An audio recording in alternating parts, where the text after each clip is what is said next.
What's up, everyone? This is Micah Carlos, and he topped that regionals with what deck? Memento. Let's go into the deck profile. So first off, let's go into our Memento monsters. This is one of my favorite ones, Memento Darkblade. So with Darkblade, this one, so just to note, right, with all the Memento monsters, they do have an ignition effect to destroy a Memento monster on the field. Then on res, if it destroyed a Memento monster, it doesn't have to be itself, by the way, it has some sort of effect. So for this one, it can basically destroy Memento monster and summon out a level 3 or lower Memento monster from my deck. Most of the time I would be going into the next monster that you'll see, but before I do that, I'm going to mention that this guy does have another effect where if he's on summon, he can discard one other Memento card from my hand to pop any back row. So that effect came up a lot during regionals. Now, as I mentioned, usually I use his destruction effect to summon out the next one, which is another starter here for this deck, is Memento Anguish. So this one is the Stratos of the deck, can search for any Memento monster from deck to hand, and its destruction effect is basically a monster reborn for level 2 or lower Memento monsters in grave. Next up, we have our extender here, which is Memento Tatsu no Otoshigo.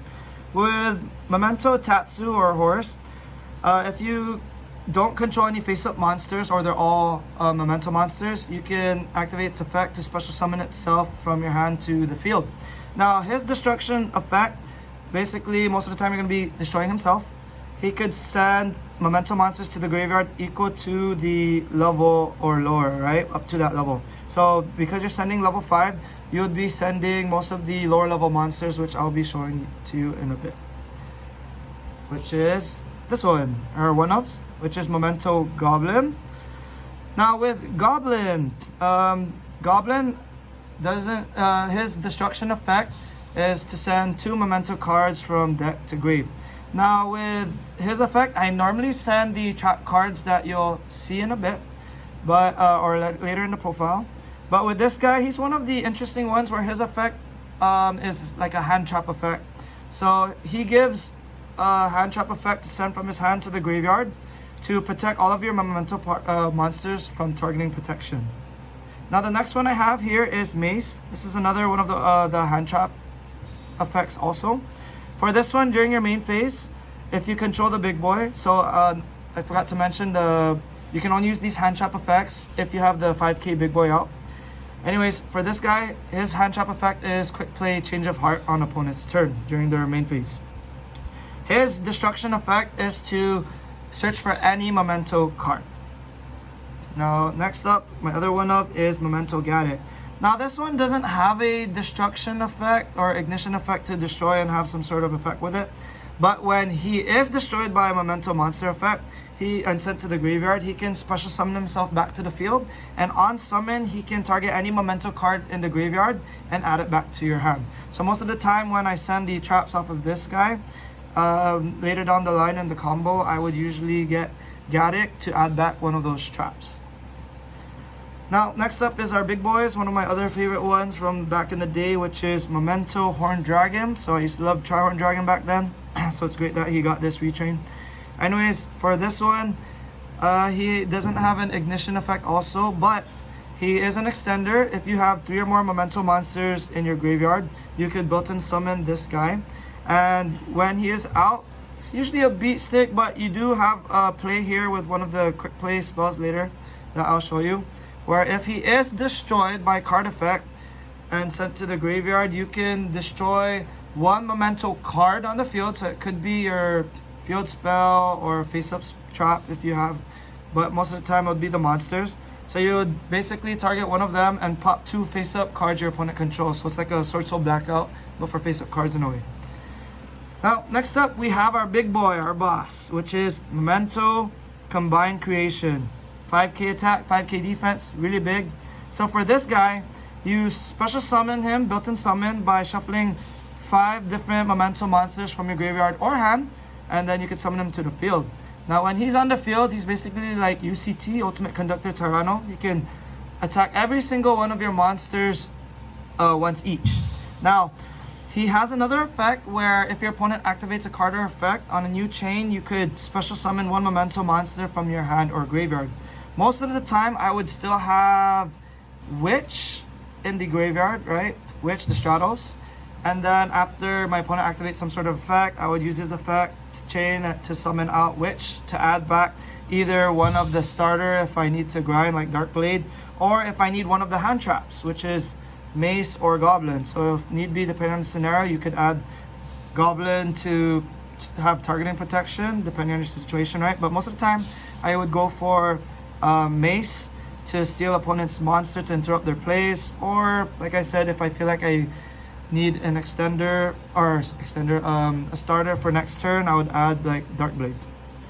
Okay, now that's it for the Memento monsters.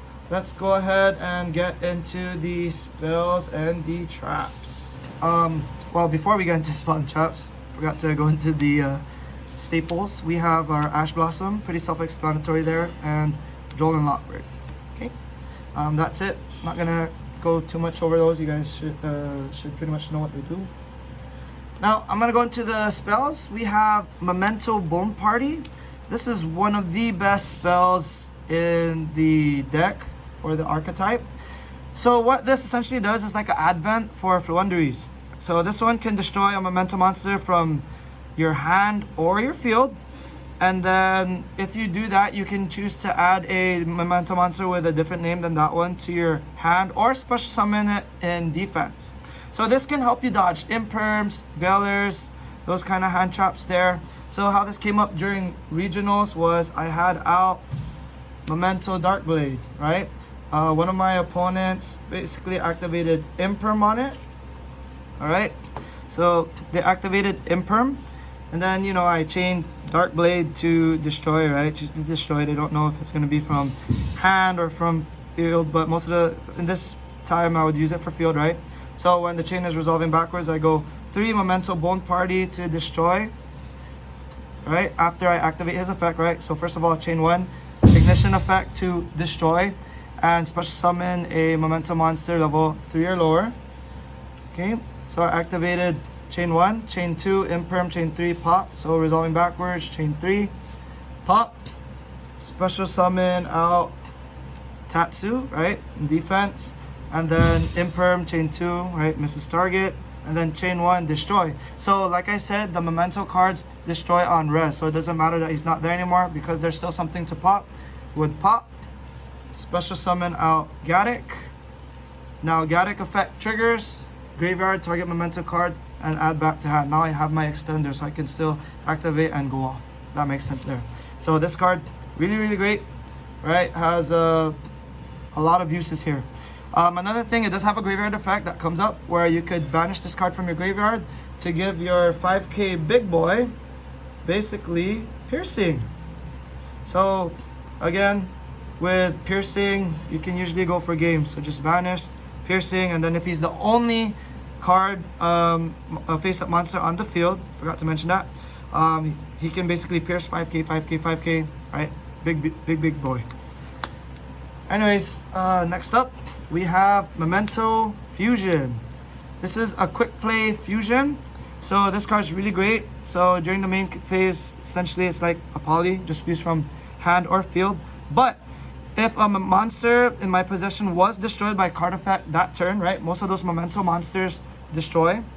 You could fuse by shuffling the monsters from your graveyard. So that actually helps a lot with keeping your resources. And just to note, you can fuse into other monsters also. It doesn't lock you into any Memento monsters. You can fuse for other things as well. Now, another thing that's great with this card is it does have a graveyard effect where you could banish this card from your grave and pop any monster you control. So it doesn't have to be a Memento monster. It could be any monster, like a Link monster that isn't in archetype. And search for any Memento spell or trap. So you could search for another copy of this if you want, or maybe even the other cards. So one of the other cards that I normally search for though with this one is Memento Micklin, the field spell. So this field spell is really great. What's interesting with this one is that it gives all of your Memento monsters, if they attack, kind of like an Ancient Gear Golem effect where they can't activate spells or traps till the end of the damage step. The more important ones though is that if a monster you control is destroyed by battle or card effect, you can target one of those monsters, right? So let's say this gets destroyed by card effect, sends to graveyard. I could target this, and then because its level is pretty high, you could target this and then special summon a monster that's a level lower than this. So I could get some of my other cards in the graveyard to special summon back to the field and probably get effects off of that as well. Another thing though that comes up more often than not is during the end phase, you can target one memento, spell, or trap in the graveyard and set it. That comes back with the traps, which I'll be showing you soon. Next one. This one, I was running Memento Boneback. Now most builds of Memento don't really run this, but what this does is if a face-up Memento monster you control leaves the field because of an opponent's card, you can basically cheat out Big Boy. Okay. Honestly, for regionals, this didn't really come up too much. Another thing though that during my own testing before regionals, this came up a lot, but for this regional, honestly, it didn't come up. I will cut this to replace it with the new card coming out in info, which is the sheep. So I would definitely replace this with sheep later. But I thought it would be a good tech, just didn't come up for this journey. It does have a second effect as well that, just to mention, if one of my Memento monsters leave the graveyard because of an opponent's card, I could special summon as many Memento monsters to my side of the field as possible with different names from each other. So if they try to, I don't know, DD Crow this guy or call one of my other monsters, then it would trigger banish to special summon as many as I want. But again, didn't come up for this tournament. Now next up we have our staples. We have some generic staples here. Pot of Prosperity, chose to run 2. Pretty self-explanatory there. We have Rhoda just to search for Dark Blade. We have called for hand traps. We don't like hand traps. 1 triple tax. We have 2 cross out. And that's it for the spells. Now we're gonna go into our traps. So for our traps, we are running Memento Cranium Burst. So for Cranium Burst, this is a great card. Really helped me out with a lot of my matchups, such as with the Chimera matchup, for example. So what this does is, while you control a Memento monster, your opponent's monsters must attack the Memento monster that I control with the highest attack, right? So usually I'll have out Big Boy, and if they summon a monster and attack, they cannot skip their battle phase. They have to attack the biggest monster, and usually I have Big Boy on the field, they would have to attack that. Now, that's not the important thing, but it does come up a lot. The important thing here is that this has another effect where when your opponent activates a monster effect on the field, except during the damage step, right? You can target 1 Memento Combined Creation you control, drop its attack by 1000, and negate that effect. Okay, so even though it doesn't negate on hand or grave, it can negate all the effects on the field, and that's once per chain. So it's kind of like an Appaloosa in that sense. So you can keep dropping this guy 5 times. So that's a 5 monster negate for on-field effects. But most of the time, I would have out SP, right? Chain effect after this guy, did his job, and banish him and SP so that when he comes back, he's 5k, and that replenishes the 5k negate for next turn on my turn if need be. But usually I use it once or 3 times at most, and it'll be good to go. And I would usually have Trihorn Dragon, so even if he drops to under 3, they would have to attack the Trihorn Dragon in that scenario. Alright, next up we have Fracture Dance. Memento Fracture Dance. So Fracture Dance, this card has come up a lot during tournament to pop the 2 cards. So with this card, if you control Big Boy again, right, it has an additional effect, but mostly this is kind of like Sword Soul Blackout in a way, but you're not really distributing or destroying one of your cards per se. So what this one does is if you control Combined Creation, you can target 1 card on the field, pop it, and then if you control the 5k Big Boy, you could non-targeting pop another card on res. Okay, that's on resolution. Okay, it checks on res if you It checks on resolution, right? If you have this guy, then it'll pop second card. Otherwise, if you don't, you'll just pop one card. But honestly, this card has come up a lot. I know for some players that play Memento, it's kind of like a sticky situation to choose to play the two traps. But for my preference, I like both traps. But to each their own. For me, this trap came up a lot, especially its secondary effect too, where people don't really realize is that you could banish this card from your graveyard to drop all of your opponent's monsters on the field by 1,000 attack. So sometimes when this guy is at 3k, the opponent would attack with their 3k monster, and then they didn't realize that this could trigger, right? Banish, drop their monster by 1,000, and their monster just dies. So there were situations where that came up. And finally, our last trap here, we have infinite impermanence, right? Pretty self-explanatory there. Now for extra deck. Okay, extra deck here we have Memento Twin Dragon. So Memento Twin Dragon, this card is really great. This is another monster that I liked back in the day, Twin Dragon, right? So I love that they are doing retrains for this deck. It's the whole reason why I chose to play it. Anyways, with this card, it has an on-field effect where any monster destroyed by battle with your Memento monster is banished. And for its other effects, that's more important, is on fusion summon of this card, you can destroy one Memento monster from field or on the hand, and then you can add 2 Memento monsters with different names from each other. So this card's really great for recurring your stuff. And it does have another effect, right? A graveyard effect, where if this fusion summon card is destroyed, you could target one level 6 or lower Memento monster in your graveyard and special summon it back to the field. So that effect has came up a lot, and this card is just really great, really great. Made the deck more playable once Phantom Nightmare came out. Now this is your primary target for the Memento fusions. Just to note, I'll show you I'm gonna mention something later down the line, but let's just get into our links. So for links, we have SP Little Knight. Most of the time I'll be going into this, or I would be going into IP to go into this. But sometimes I was scared of Nib, so if you're scared of Nib, I would say the SP play would be a little bit more safer, so you could dodge that.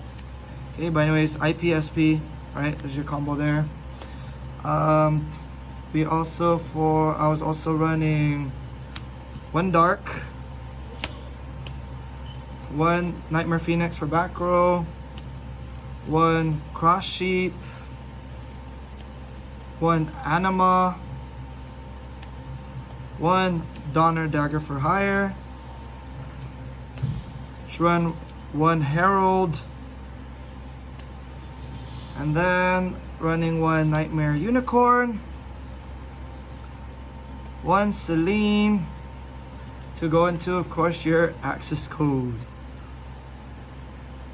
And then finally we have Underworld Goddess.